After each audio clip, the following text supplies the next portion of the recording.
Lebetkin, the Rabbi from another planet. Please like, share, and subscribe. And ring the little bell. Ring the little bell so you're notified when new videos drop. And I think it's time we talk about the ratings, right? I think we talk about, but more interesting than talking about the ratings, talking about the insane spin around the ratings and people trying to say, no, it's not that bad. No, it is. It's very, very, very bad, which is what we're going to be looking at. So the incredible thing is, it just nothing has really worked, right? Nothing has really worked for the Chris Chibnall Doctor Who, because basically everything I and people like me have been saying for the last few years, people just don't like Timeless Child. It's bad. It's a bad idea. People don't like Phasmin. I'm sorry, because it's all done very, very transparently. We know why you have a brown companion, a black companion, and a white companion. We know why you did that, right? It's because you're a racist, right? And it calls everybody else racist who doesn't agree with your racism, right? It's very, very, very transparent. And it's just weird thin because that's the only thing you had was this like bizarre identity politics. And now people just don't want to admit they're wrong, right? So we're going to look at the insane spin. Now, the incredible thing is, at the same time as this insane spin, we've also got sheer, unadulterated hatred of the current era Doctor Who as well by the people who should like it, right? Because what they hate most is a failure. They hate them failing, right? Because they feel that they failed. Because they have. Yes, there's a reason you feel that way, because you have absolutely failed. That is correct. As is demonstrable by this thing called numbers and math. It's incredible. They're always into the science until the science tells them they're wrong, and then they ban the science. It's how many times have we seen that over the past year? It is Bizarroville beyond Bizarroville. Fine. Before we get into the video, can I ask you guys, can you hit the like button? That will be fan-dabby. Double dozy. Can you hit the like button? Can you hit the share button? Can you hit that subscribe button? Be it if you're on Rumble, be it if you're on YouTube. If you're on Rumble, hit the Rumble button, baby. Hit that Rumble button. Thank you for people who've been rumbling away from me. I do very much appreciate it. I actually very much. I look at the other numbers of Rumbles people have. I'm doing pretty good. So keep hitting that Rumble button. If you're subscribed on YouTube, make sure you're still subscribed, because YouTube don't like me much. Don't like me much at all, but never mind. Like, share, subscribe, comment. That is freaking awesome. That helps me out incredibly. And shout out to my Substack. My Substack is freaking awesome, if I may say so myself. We got a weekly comic strip called The Ice Warriors, in the same vein as the Dalek strips from the 60s and the Cybermen strip from the 80s. I love the Cybermen strips from the 80s. Art by Stefano Cardacelli, Italian artist. I wrote it. And it's pretty darn good. Pretty darn good. Absolutely free. You get part of my Substack is an email newsletter, right? So I'm putting out comic strips on it. I'm going to put out novels on it as well. I'll probably do a chapter a week. I'm just going to be doing a lot more creative stuff on it because it says an incredible outlet, and it's free. As I said, did I say it's free? Listen. I'm Jewish, right? I'm Jewish, and a lot of stereotypes are correct. When I hear free, I'm like, that's the right price, baby. That is the right. And also another stereotype, 100% true. 100% true. Jews are traditionally not the best tippers, right? If you're waitering at a bar mitzvah, don't hold your breath at the end, is what I'm saying. But so you have to know your people to love your people. That's my basic outlook. So like, share, subscribe, comment, Substack. And also you get updates on all my videos I put out. So Substack, sign up my freaking Substack, because it is awesome. And I would like you to read it. And by the way, there's a paid version as well. I'm trying to make it $3 a month. It's actually $5 a month. This is how my feeble attempts to monetize. So I am putting out about 50 pages of stonking great comics on that, because I had to start quickly because people signed up for it already. So, before I was ready, but I was like, oh, look at that. So I had to start putting out that content. But yeah, go ahead and sign up for that. That'll be great. You know what else is great? The pummeling, the reality of the crushing failure of Jodie Whittaker and Chris Chibnall Doctor Who. Now, why is that great? Everybody likes to be vindicated, right? And nobody likes to admit they're wrong. So, fortunately, in this case, I was vindicated, and I don't have to admit I'm wrong. Jodie Whittaker dealt crushing blow ahead of Jodie Whittaker's exit among worst in history. Yeah, this is another outlet. I mean, I've just been reading these all week, relentlessly. Not going good. Not going good at all, is it? Jodie Whittaker, Doctor Who's New Year's Day special has reportedly suffered the worst ratings today in one of Jodie Whittaker's final outings as a Time Lord. Doesn't exactly say it's going particularly well for you, is it? Right? It doesn't exactly say. There's Prince Andrew. I want to ask you as a quick just because I saw Prince Andrew out of the corner of my eye, right? This is a complete aside, and I would love to know your opinion on it. From what it seemed to me, the whole, what's her name, Virginia Gifford, it seems to me he was presented with a young lady to sleep with, who was very agreeable to sleeping with him, and it didn't seem like out prostitution, but I think he understood there was some money that was going to change hands somewhere along the line, right? It seemed to me everybody was like totally okay and on board with it at the time. Now, not. Listen. I've never been in that situation. I've never been lured into being, a sex worker by a billionaire. For a prince before. Amazingly, that's something I can't really relate to that well. But it just seems to me that the woman there, the girl there, was a prostitute who took money to have sex and is now not happy about that. Okay, but it seems like she took money to have sex. Okay, once you make sex transactional, we make so I don't. Honestly, he's a bit creepy as well. If you're paying for sex, that's like you shouldn't be doing. But in a society where we say sex is transactional, I don't think it's good that sex is transactional, but as a societal value, we say it's transactional. I don't get what he did wrong. But then again, I'm a huge royalist. But honestly, this is me being confused and going, I don't understand. If you're watching this in the comments, if you could explain it to me, that'd be really, really helpful. Right? That'd be really, really nice to me. Thank you very much. Fine. Get back to Doctor Who. Fine. There we go. Doctor Who's latest episode titled Eve of the Daleks. And did you not think that was it Ashing B's character was going to be called Eve? Right? It was like I thought they were going to do something clever. No, silly me. No. So the Doctor, played by Jodie Whittaker. They didn't say the first female to play the stunning and brave Doctor. Dan, John Bishop, and Yaz getting caught in a time loop, which makes no sense. I mean, there was so much about it that was garbage. Again, exterminated by it. However, the specials ratings were reportedly among the worst in the show's history. They weren't reportedly; they were among the worst in the show's history. The only episode I think that fared worse was Battlefield, episode 1, which got a 3.1 overnight. Let's compare apples to apples, mate. He is not. I think Battlefield 1 did better than Eve of the Dalek. Jodie's debut episode of The Doctor in 2018 was watched by 9 million viewers. I thought it was more like 11, was it? But the Newsday special was strikingly low. Now, it is fair to say that it's not really fair to compare her first episode where there was very hype to this, but it's absolutely fair. You know why it's absolutely fair? Because they all went around saying, you see, nobody wants your patriarchy anymore. No way! And they claim victory at the first minute possible, and now it looks like they got egg on their face, doesn't it? Which they really don't like. Just 3.4 million Doctor Who fans tuned in to watch the latest episode. Okay, I think there are two mistakes in that sentence.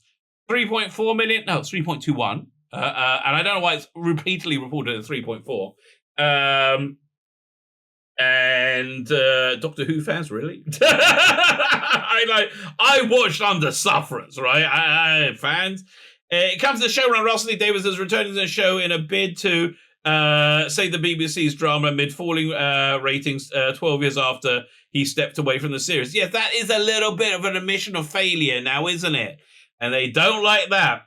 A source detailed Jodie's legacy is leaving behind the viewing figures that were among the worst in the show's long history. Yes, yeah. I mean, again, how is that a source? You just look at the numbers, right?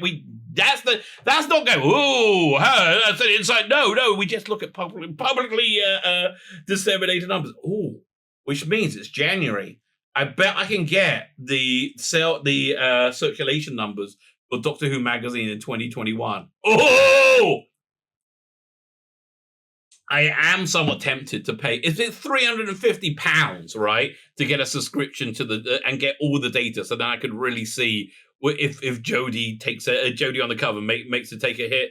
But do I want to pay £350 for that? I don't really think so. No, but I would like to know. Maybe we should do a GoFundMe and find out, right? Although far more people watch programs and catch up. No, they don't. No, they don't. Far more people watch it on catch up with Peter Capaldi. Okay, but Peter Capaldi's lowest catch up, I think, was 2.8 million, and that's been Whittaker's best catch up. I think. Again, I don't have the number of the figures to add. It still doesn't make up for the decline since 2018. Yes, when she arrived. And what? Because it's shit. I mean, like, oh.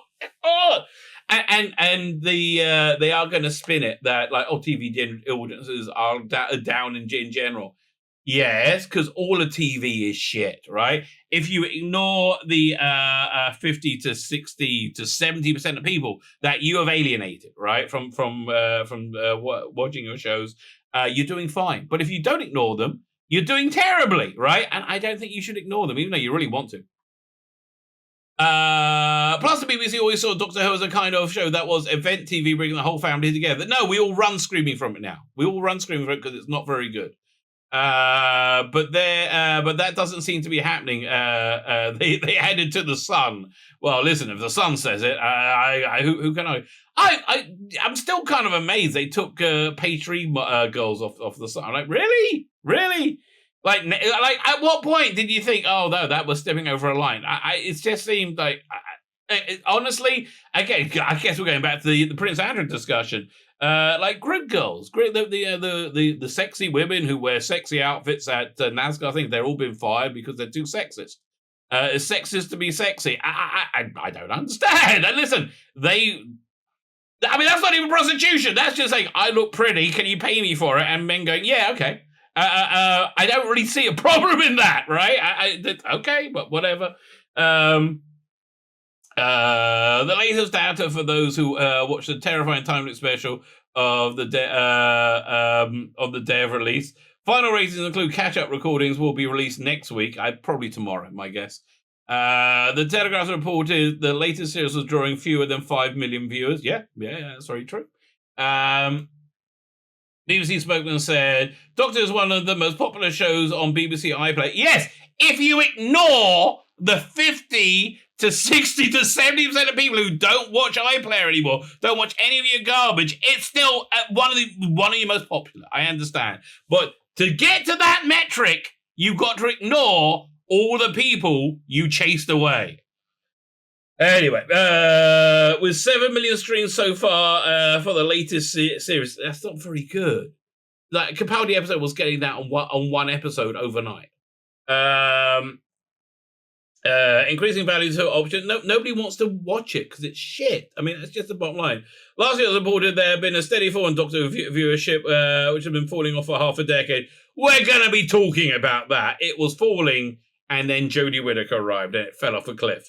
Tana Jodie Whittaker set up in 3 specials throughout 2022. Thank God one's done. All of which will bring her time in the TARDIS to a close. Frankly, I am quite happy that the BBC are being made to look as foolish as they are. You know, when I first started reporting on this, right, I said, "Is it fair? It really feels like I'm hitting down."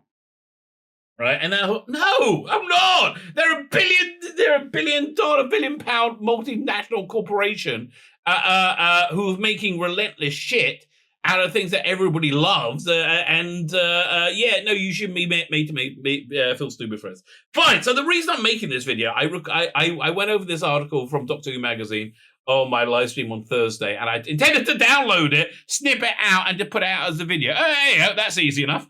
Nope. For some reason it won't let me download. So I guess we'll look at it again. But the spin in this is incredible, right? How they do whatever. Notice what they don't tell you. They don't talk about the AI, right? The fake comparisons they make is just it stretches. It makes my eyes bulge, right? And I don't understand why. Why can't we have an honest discussion? I mean, really, why can't we just not have an honest discussion, right, about how bad a large percentage of the fandom think the current era of Doctor Who is. Like, why can't we just have an honest discussion about how it's going? And the only answer to that is you don't want that honest discussion because it makes you feel like you're an idiot. And the reason it makes you feel like an idiot is because you've been an idiot. Yes, that's exactly why. And I'm sorry you don't like feeling like a fucking idiot. I don't like Doctor Who being taken away and replaced by this unwatchable garbage, right? And if it turned out okay, if people liked it, I would have shut up. But it didn't. It didn't. You have failed. So let's see how they spin this. Last issue, we reported how the Halloween Apocalypse, the opening episode of Doctor Who Flux, was watched by an impressive 5.81 million. That is not impressive. No. Did Tennant ever get anything that low? Did Matt Smith ever get anything that low? That wasn't impressive. It was a middling 5.81. And again, if you ignore the 50% of the audience that won't come to watch anything you're doing in entertainment, it's impressive. But don't ignore them. With Walters and Siren by 5.13 million. Not a great. That doesn't say you're doing good when you lose. What about 700,000 between episode 1 and 2? But what about the remaining 4 chapters? Didn't go so well, mate. Didn't go so well. Let's go to what about the news special? Oh man, I can't wait to read Public Image next month. Also next month they got a big interview with Matt Stevens. Oh god, we're going to take the piss out of him. In recent years, the first couple of episodes of each series have ended up the highest rated in the entire run. Peter Cavallo's final season, Jodie Whittaker's previous 2 seasons all follow this. Yes, but I think you're not being entirely honest. Why do I think you're not being entirely honest? Because you're not being entirely honest. Let's have a look at the data, shall we? Fine. So while we see, this is season 12 compared to season 10, right? While we see, yes, the initially drops. What do we see with Capaldi? We see it goes up again at the end. Up again at the end. This is what Doctor Who Flux looked like. Exactly. Yeah, no, so it's not... yes, the beginning of the season is very similar. Very, I mean, if you ignore the thousands and thousands of people, the millions of people who are not watching it, very similar to... Yeah, no. I don't know what to tell you, mate. I mean, like, if you're lying, you probably are wrong, okay? If you can't make your case without lying, you probably don't have a case. And I think lies by omission are lies. I do think they're lies. Fine. Yeah, so fine. Definitely trying to compare it to Capaldi. No! It doesn't compare favorably to Capaldi. And so, look, the reason Capaldi fared badly, I think, was a number of factors. I think his first season put people off a lot. His performance in the first season was not endearing, and I loved his performance. I think moving it all around the time, not having a regular time slot. Look, I'd love to see how Capaldi would have done on the Sunday night slot in the winter rather than in the summer. And so it was this time with the remaining episodes just falling short of 5 million views. You mean dropping off a freaking cliff? Yes, that's what you mean. Chapter 3, Once Upon Time, which was awful, had the official rating of 4.7. And what was the overnight on that? I think it was something like 3.5, wasn't it? Probably less than that. I think 3.7 maybe, which was enough to see it in the week's top 20 at number 19. But why not talk about the top 10? Oh no, because it's not good enough for that. As usual in the autumn week, Strictly Come Dancing was the highest rated show at 10.9 million on Saturday and 9.18 million on Sunday. So that doesn't seem like this is comparable to that at all. That's an impressive number. 10.9 million, that's an impressive number. 5.81 isn't an impressive. Half of that isn't, yes. I know what it is, yes. Which is immediately after Doctor Who. Yeah, why did you say what the races were for Country File before? If Country File was higher, Doctor Who comes on, and Strictly goes on after it. Yeah, of course, Strictly is very much the outlier in the current television landscape. Yes, because it's one of the few things, I think, where they don't permanently try and tell you that men and women are completely interchangeable. much on the same day, Once Upon a Time transmission, BBC's Top Gear returned for the 31st season at 5.69 million. And how do you think it would have been with a real Top Gear, with Jeremy Clarkson Top Gear? I think it would have been close to 8.9 million, right? But no, you make relentless. I mean, how relentless is the garbage you make? Look at this pic. If you look at the screen, look at the Yaz. Darling, you're out your depth. This performance fails, right? You don't seem to be stunning and brave. You don't seem to be particularly smart. You just seem to be miserable, right? Absolutely miserable.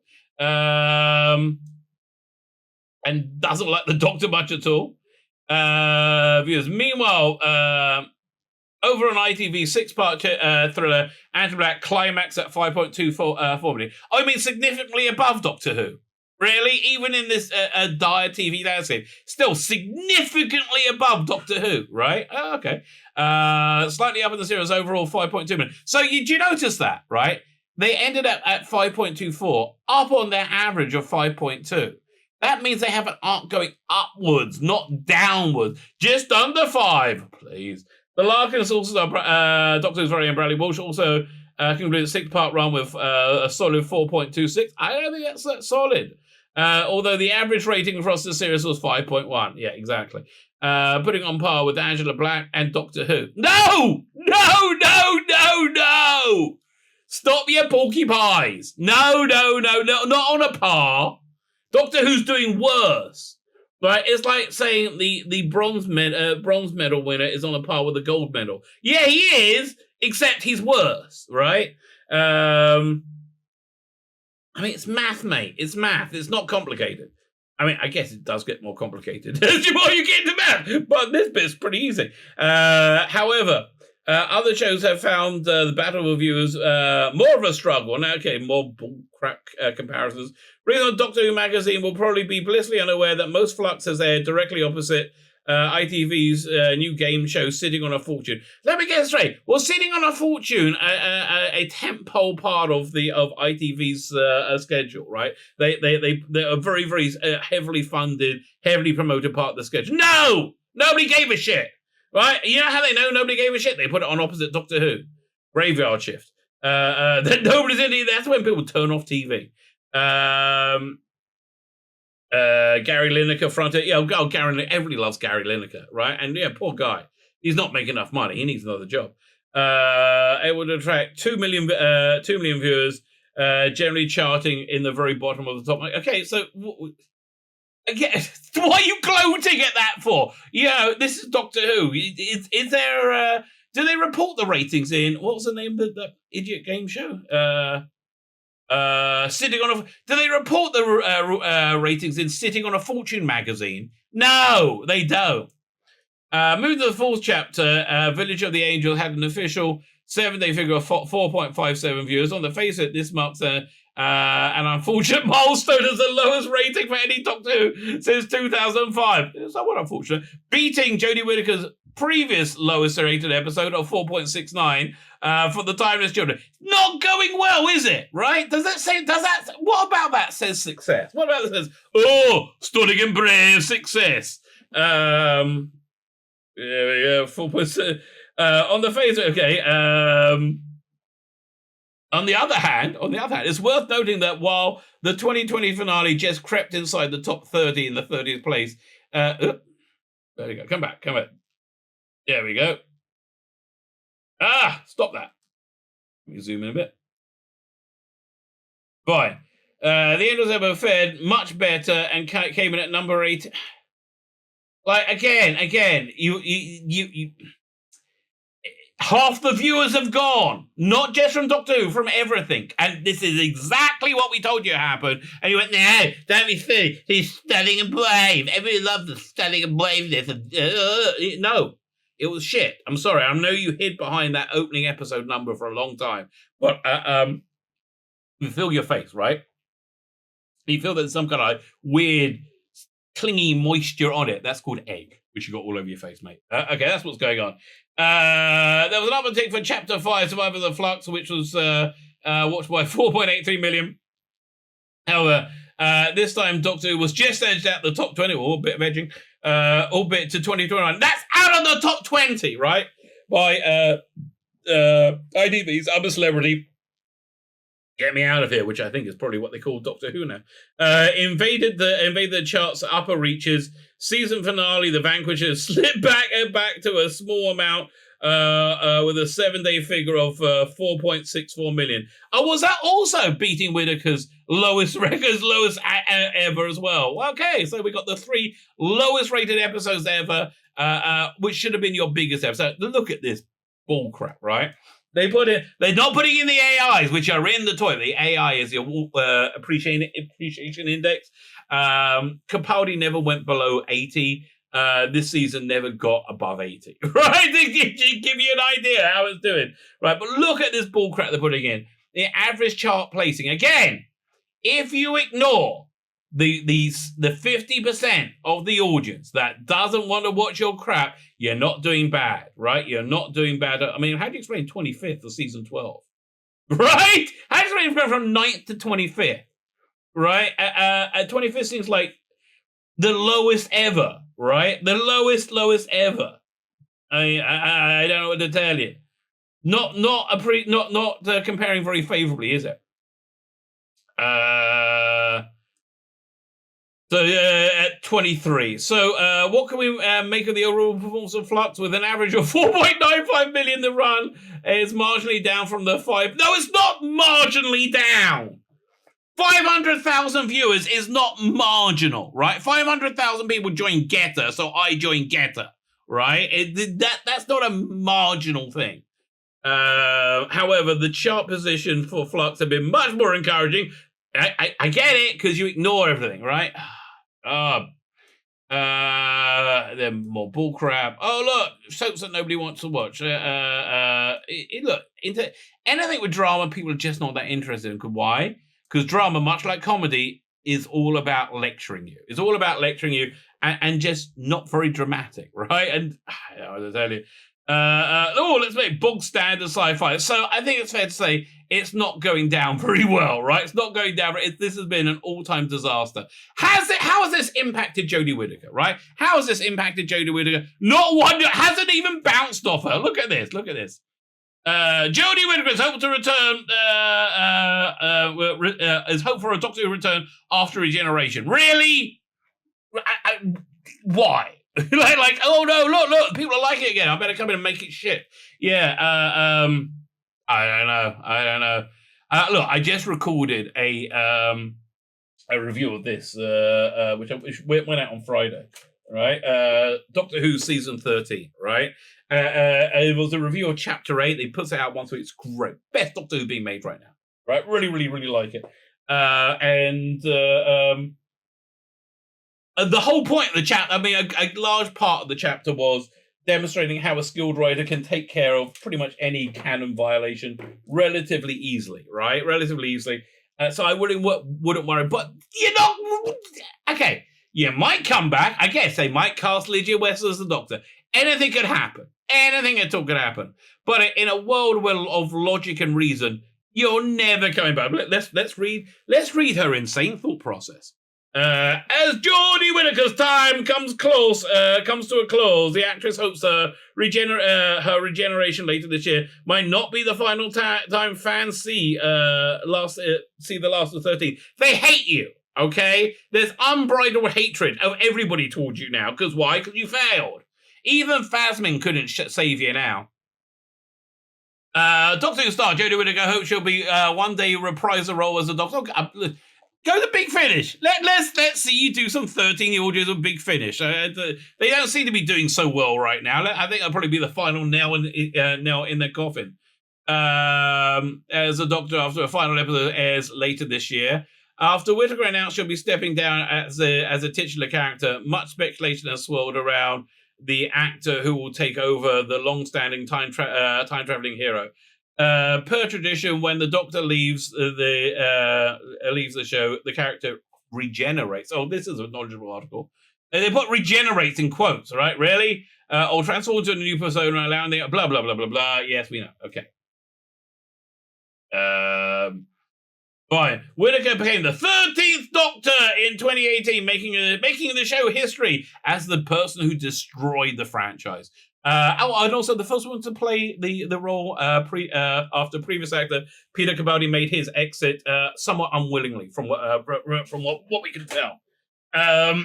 Fine. Her Vital Ventures kicked off in 2021 with a 6-part series titled Doctor Who Flux, most recently, which didn't do well, did it? We just went over that. Did not do well. Whittaker starred in the new special Even the Daleks. Did even worse. Even the Daleks, which had the Doctor and a companion stuck in a time loop while outsmarting one of the show's age-old villains. How do they outsmart it? How did Dan outsmart the Daleks? By just walking around it onto the left so it couldn't shoot its gun at it. Not that it would have done much. The gun couldn't blow a hole in a door. So, I think Dan's jacket might have given him adequate protection. Which is not going to be stuck in a time loop, outsmarting one Daleks. After that, Whittaker is set to appear in 2 more specials before regenerating. Whittaker's regeneration scene was filmed back in October, an experience that the actress has described as the most emotional day on set I've ever had. Oh God, darling, let me tell you. Yeah, it's like we don't care. We do not care. I'm sorry that you felt a little bit down, but what to tell you, it's stuff you make is garbage. Okay. However, Whittaker is not counting her regeneration the last time Whovians will see in the 13th Doctor. In a recent interview to Entertainment Weekly, the actress expressed her excitement to see the former Doctor Who executive director Russell Davies returning as showrunner following the departure of Chris Chibnall. Why is that, Jodie? Why do they need to get Russell in? Is it just a happenstance? No! Look at the ratings, darling. Who'll be leaving when Whittaker finishes a run. In fact, Whittaker has Davis's number. Read the comments below. I'm very lucky. Allow me to have his number. You are, darling. Russell, change your number, mate. Change your number. For all the people that passed the baton to, I mean, it's an absolute honor and joy. It's no, I got weird. Now it's got it. An absolute honor and joy. It's certainly the safest and most exciting hands, and what a wonderful time for the show. Well, as opposed to your time. Okay, once you're the Doctor, once you're in Doctor Who, you never want to leave. We all want you to leave. Everybody. No one's on the fence. No one. Okay, bye-bye. Yeah. Can I help you pack, please? You never want to leave. I suppose it gave me a bit of hope. Like, oh, when you do leave, it doesn't necessarily mean forever. No, like a darling. God, let me just look at this confused little face. Right? You gotta go. Okay, let me explain. Russell D. Davies is something called popular. Popular.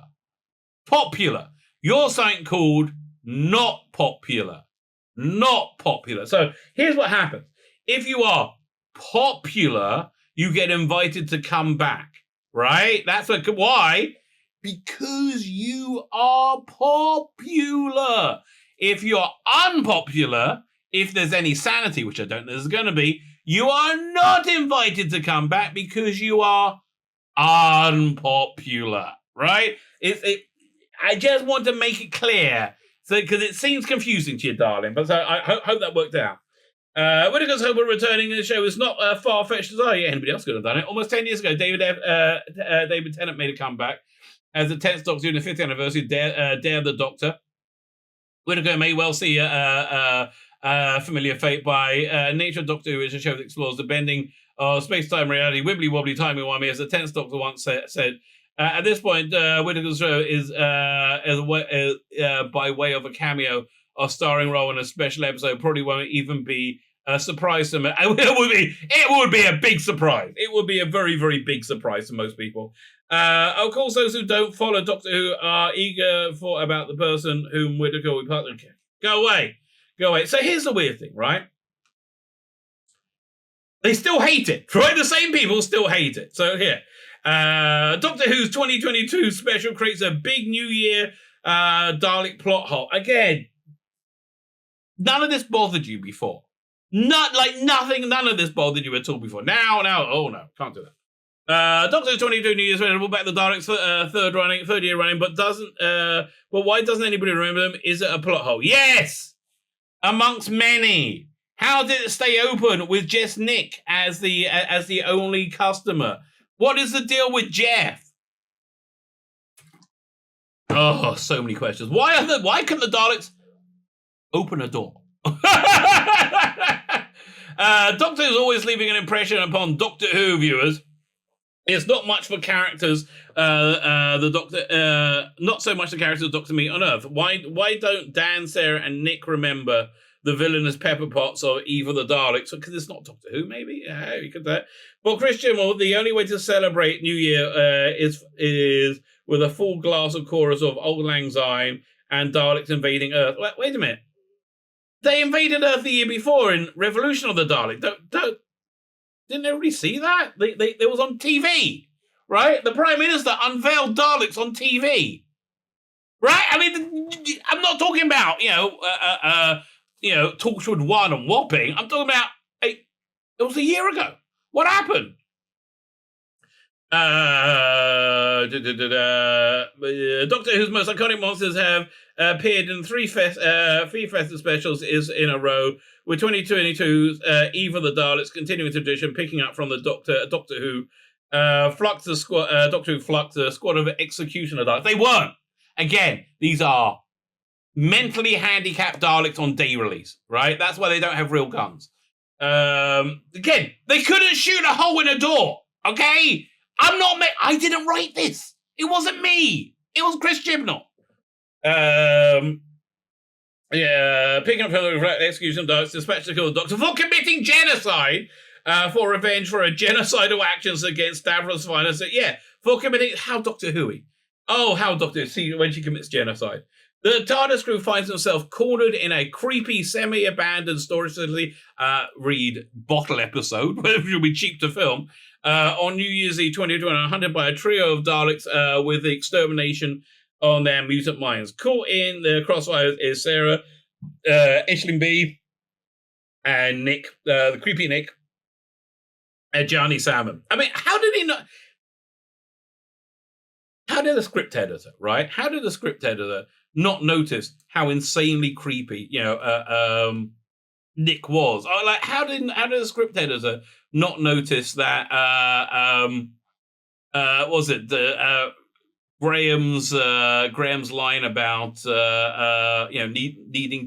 needing help, right? Because he's scared about his cancer. So how did that get past the script editor?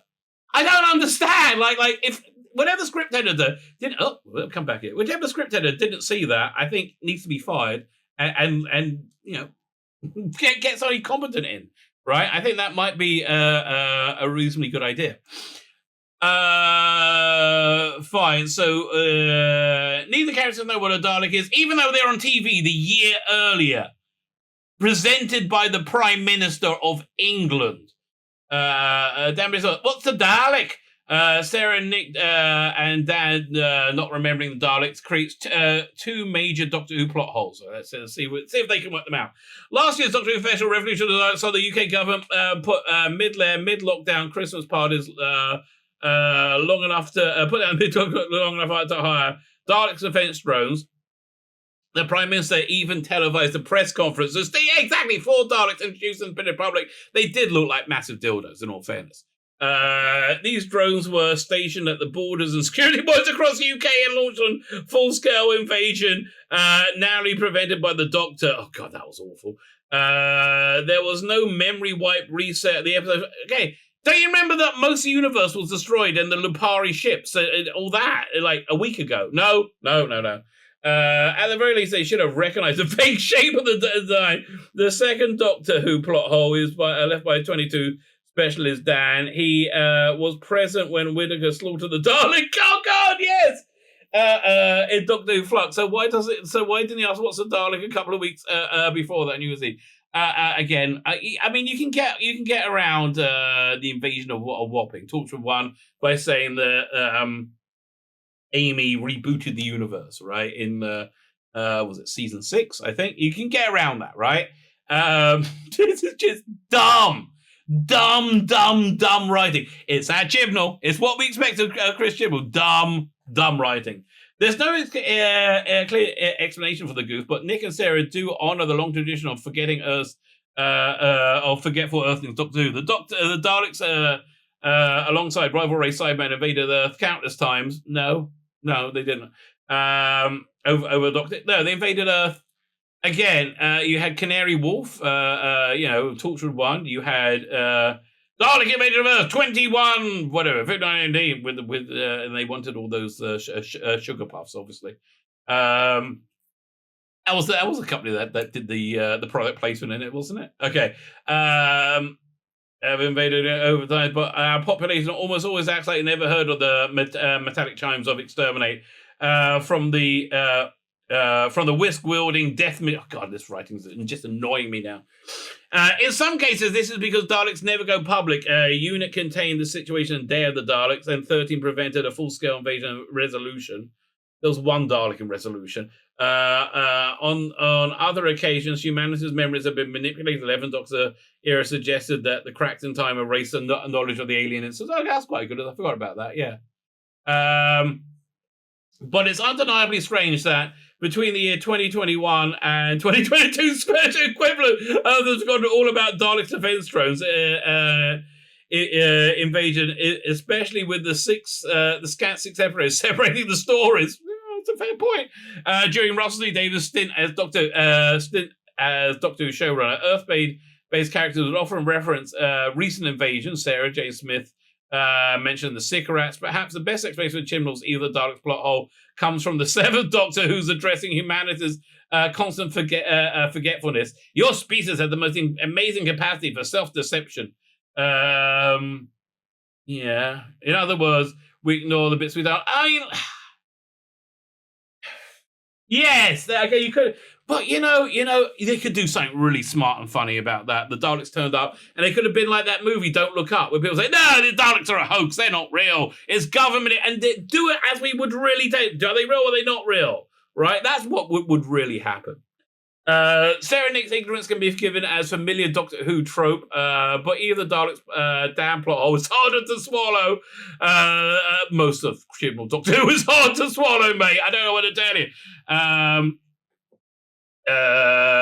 The Doctor's newest companions were right there when the Dalek was playing a major role in Doctor Who Flux, and he partook in the 13th grand plan to save the universe using the Daleks. Yes. That episode aired less than a month before even the Daleks, and a similar amount of time passes in Doctor Who Universe. Dan said last week.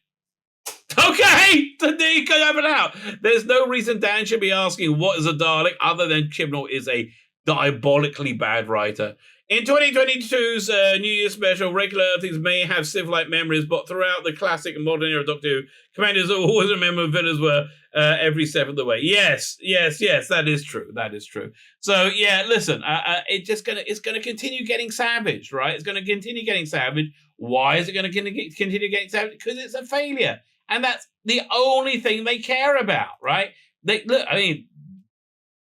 was when it was doing good. The Purple Line's when it's doing good, right? This is the entirety of the Jodie Whittaker era. Missing out, Revolution of even the Dalek, right? I mean, it's a disaster, right? It's an absolute disaster. That spike over here is Corona, right? That's like when you looked in your house. And now it's gone even lower. Yeah, no, this is not good. But look, to me, it looks like it's hit bottom. But honestly, the more articles like this that make the BBC look stupid, the better. The absolute better. Because the BBC deserve to look stupid. I'm sorry. Definition of insanity is doing the same thing over and over again and expecting a different result. Well, you keep doing it over and over again and you keep getting the same result. Maybe you guys should just, I don't know, try something different. Oh, you did that, Russell T Davies. But still, we got to wait 2 more of these turgid specials. 2 more of them before we have even an inkling of hope of good Doctor Who. You want good Doctor Who? Please, please. I'm only plugging this because I love it, right? Because it's good Doctor Who. Dr. Alex, right? Dr. Alex, Alex Lees, season 13. Again, it's a bit dewy of me, but it's free, okay? Best Doctor Who by far.